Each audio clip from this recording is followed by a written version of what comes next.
বর্তমান সময়ে মানে ফেসবুকে একটা সমস্যা দেখা দিছে যে সবার ড্যাশবোর্ড লাল হয়ে গেছে, সবকিছু রিচ, এঙ্গেজমেন্ট, ইনকাম সবকিছু লাল হয়ে গেছে। তাদের উদ্দেশ্যে একটা কথা বলি যে এটা ঘাবড়ানোর কোনো কিছুই নাই, এটা সবারই। এর জন্য আপনারা কেউ মানে হতাশ হবেন না, সবাই কাজ বন্ধ করবেন না। অনেকেই ভাবতেছেন যে ভাই ফেসবুকে কি কাজ বন্ধ করে দিবো, অনেকে আমার কমেন্ট করছে, মেসেজ করতেছে ভাই ফেসবুকে আর কাজ করা যাবে না, তো ইনকাম তো কেটে নিচ্ছে আর এদের ড্যাশবোর্ডটা লাল হয়ে গেছে। আমি তাদের উদ্দেশ্যে বলবো যে আসলে এখন অনেক সময় আছে যে এটা এরকম লাল হয়ে যায়, ঠিক আছে? তো এটা আবার ঠিক হয়ে যাবে। তো এটা নিয়ে কোনো টেনশন করার কিছু নাই।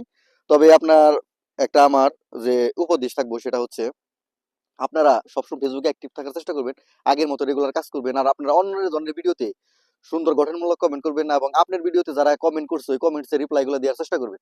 তাহলে দেখবেন ড্যাশবোর্ড ঠিক আগের মতো সবুজ হয়ে গেছে। তো আজকে আমার এটাই বলার ছিল। তো আর আরেকটা কথা হলো, আমার এই ইডা প্রোফাইলটা সবাই ফলো দিয়ে রাখবেন। এখানে আপনার টিপস, ফেসবুক সম্পর্কে যত টিপস আছে এখানে আমি শেয়ার করি। তো এইরকম ভালো টিপস পেতে হলে আমাকে আমার এই পেজটা ফলো রাখবেন। আর যে কোনো সমস্যার কারণে আমাকে ইনবক্স করতে পারেন। ধন্যবাদ।